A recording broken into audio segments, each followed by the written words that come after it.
Assalamualaikum warahmatullahi wabarakatuh. Jumpa lagi dengan saya Bumia di channel Belajar IPA Asik. Jadikan IPA lebih mudah dan menarik. Pada video kali ini saya akan berbagi materi tentang listrik statis. Materi SMP kelas 9 semester 1. Sebelum dilanjutkan, jangan lupa like dan subscribe agar channel ini semakin berkembang dan bisa membagikan video-video yang bermanfaat untuk masyarakat. Terima kasih. Listrik statis artinya listrik tidak mengalir. Tujuan pembelajaran 1. Memberi contoh gejala kelistrikan yang terjadi dalam kehidupan sehari-hari. 2. Mengidentifikasi jenis-jenis muatan listrik. 3. Menjelaskan interaksi dua muatan listrik. 4. Menjelaskan fungsi dan prinsip kerja elektroskop. 5. Menjelaskan faktor yang mempengaruhi besarnya gaya Coulomb dua muatan listrik. 6. Menghitung besarnya gaya Coulomb dua muatan listrik. Sebelum dilanjutkan, silakan laksanakan percobaan listrik statis sebagai berikut. Alat dan bahan yang diperlukan hanya mica cover dan kertas yang digunting spiral. Langkah kerjanya, gosok mica pada kulit atau bajumu satu arah beberapa kali. Dekatkan pada kertas spiral, lalu amati apa yang terjadi. Mudah bukan? Nanti kamu coba ya. Kita lanjutkan tentang muatan listrik. Listrik statis terjadi akibat adanya interaksi antar muatan listrik. Sehingga kita akan membahas dulu pengertian atom. Atom adalah bagian terkecil dari suatu benda yang tidak dapat dibagi lagi. Misalkan pada satu partikel kertas ini, yang tersusun oleh banyak atom yang susunannya rapat dan teratur. Meskipun tidak bisa dibagi lagi, atom bisa dibedakan bagian-bagian penyusunnya. Atom disusun oleh inti atom berupa proton yang bermuatan positif dan neutron yang netral. Juga disusun oleh kulit atom yang di dalamnya ada elektron yang bermuatan negatif. Ingat, yang bisa berpindah hanya elektron saja. Elektron inilah yang paling menentukan pada materi listrik statis ini. Gejala listrik statis dalam kehidupan sehari-hari. Yang pertama yaitu sebuah balon yang ditiup, kemudian digosokkan pada baju atau kulitmu, kemudian dekatkan ke rambut. Ternyata rambut bisa tertarik. Percobaan yang lain adalah pada penggaris plastik yang juga telah digosok-gosok ke kulit atau rambut, kemudian dekatkan ke potongan kertas kecil. Fenomena yang lain adalah terjadinya petir. Itu merupakan juga gejala listrik statis. Kemudian bagaimana cara memberi muatan listrik pada benda? Misalnya ini penggaris plastik dan kain wol yang mula-mula netral. Ketika kain wol digosokkan pada penggaris plastik, ternyata kedua benda itu tidak lagi netral. Penggaris plastik menjadi bermuatan negatif dan kain wol bermuatan positif. Kenapa demikian? Karena elektron dari kain wol berpindah ke penggaris plastik. Contoh yang lain yaitu kaca dan kain sutra yang mula-mula juga netral. Kain sutra digunakan untuk menggosok kaca. Selama beberapa saat, ternyata keduanya tidak lagi netral. Elektron dari kaca berpindah ke kain sutra, sehingga kain sutra menjadi bermuatan negatif dan kaca bermuatan positif. Kita lanjutkan pada interaksi antara dua muatan listrik. Pertama adalah muatan listrik yang sejenis. Kaca dengan kaca sama-sama bermuatan positif, sehingga dia akan ditolak. Muatan sejenis bila didekatkan saling tolak-menolak. Nah, bagaimana apabila muatannya itu tak sejenis? Misalnya plastik yang bermuatan negatif didekatkan dengan kaca yang bermuatan positif. Ternyata akan ditarik. Muatan yang tidak sejenis bila didekatkan saling tarik-menarik. Kita lanjutkan pada materi elektroskop. Elektroskop ini digunakan untuk mengetahui apakah suatu benda bermuatan listrik atau tidak. Fungsi yang kedua yaitu mengetahui jenis muatan suatu benda. Seperti ini elektroskop, terdiri dari kepala elektroskop, konduktor, daun elektroskop, dan dinding kaca. Bagaimana prinsip kerjanya? Sebuah elektroskop yang netral, maka daun elektroskop akan tertutup. Tapi ketika elektroskop itu bermuatan listrik, daun elektroskop akan terbuka. Contohnya ini sebuah elektroskop yang netral, didekati atau diinduksi oleh benda yang bermuatan positif. Elektron dari daun akan naik ke kepala, sehingga daun elektroskop akan sama-sama bermuatan positif, sehingga akan tolak-menolak sehingga daun membuka.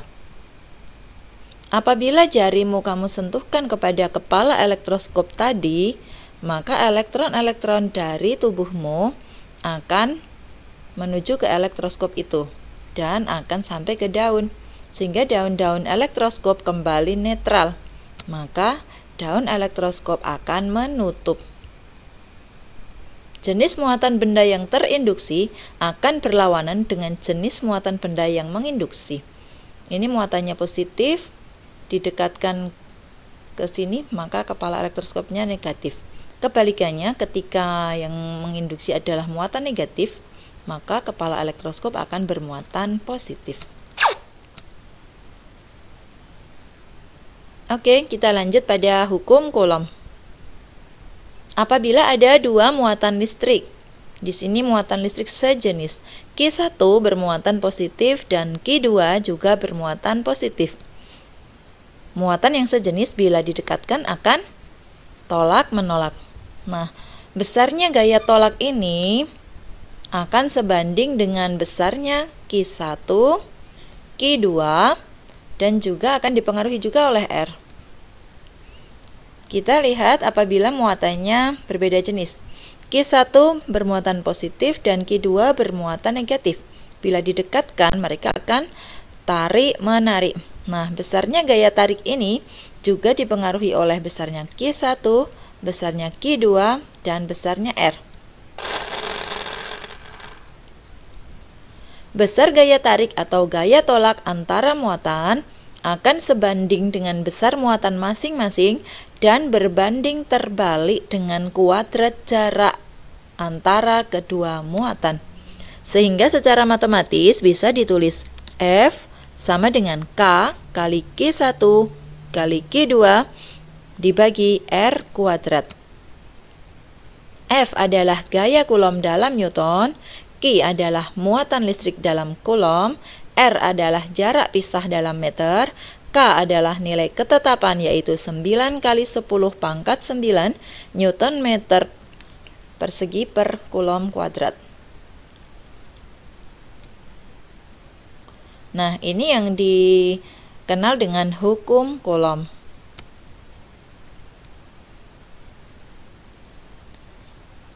Baik, kita akan coba berikan satu contoh soal tentang hukum Coulomb.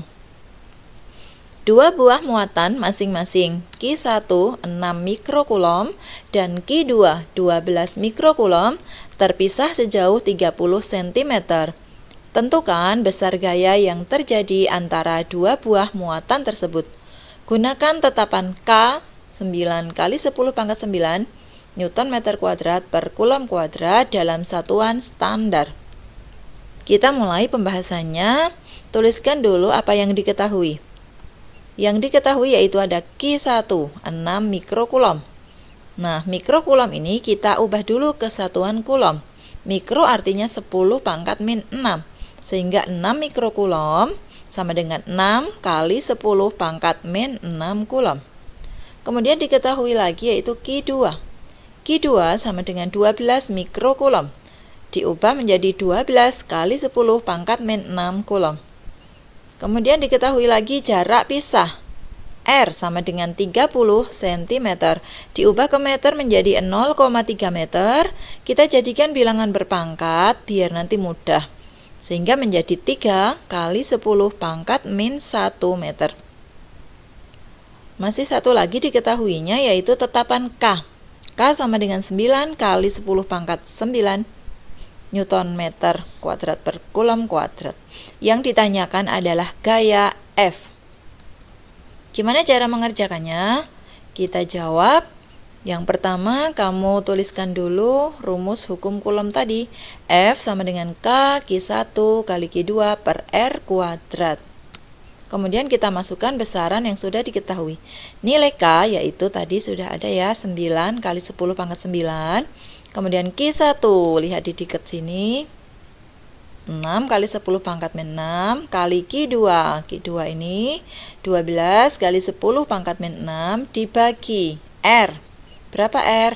3 kali 10 pangkat min 1.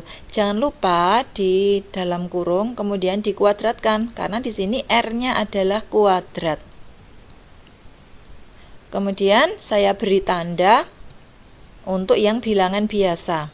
Bilangan biasa kita kalikan terlebih dahulu. 9 kali 6 kali 12. Baru yang bilangan berpangkat kita tulis pangkatnya dulu. Kita tulis 10-nya. Kemudian pangkatnya disatukan di atasnya. 10 pangkat. Ini kan 9. Kemudian ini min 6. Yang ini lagi min 6. Jelas ya? Kemudian dibagi ini per 3 kuadrat. 9 kali 10 pangkat minus 1 dikuadratkan menjadi 10 pangkat minus 2. Ya, karena ini adalah bilangan berpangkat yang dikuadratkan, maka menjadi ini perkalian. Jadinya perkalian ya. Menjadi 9 kali 10 pangkat min 2. Nah, kemudian ini di atas ada angka 9. Di bawah juga ada angka 9, berarti bisa kita corek. Maka menjadi sederhana 6 kali 12 yaitu 72. Bilangan berpangkatnya ini 10-nya kita tulis. Punya 9 dikurangi 6 masih 3. Dikurangi 6 lagi berarti minus 3. Sehingga 72 kali 10 pangkat minus 3 per ini masih ya 10 pangkat min 2. Kita lanjut lagi, 72 kita tulis kembali, 10 pangkat min 3 kita tulis lagi. Nah, yang ini yang di bawah per 10 pangkat min 2-nya agar menjadi di atas menjadi 10 pangkat 2. Tanda minusnya ini menjadi positif. Bisa dipahami? Sama dengan lagi, 72 kita tulis. Ini bilangan berpangkatnya kita jadikan 1. 10-nya cukup ditulis 1 saja. Berpangkatnya kita jadikan 1. Minus 3 plus 2 berarti masih minus 1. 72 kali 10 pangkat minus 1 bila kita tulis bilangan biasa akan menjadi 7,2 Newton. Sudah bisa dipahami ya tentang hukum Coulomb ini. Oke, demikian tadi pembahasan tentang listrik statis pada bagian 1. Jangan lupa lanjut lagi untuk pertemuan berikutnya ya. Bagi yang belum like dan subscribe, silahkan like dan subscribe terlebih dahulu agar channel ini semakin berkembang ya. Semoga bermanfaat. Assalamualaikum warahmatullahi wabarakatuh.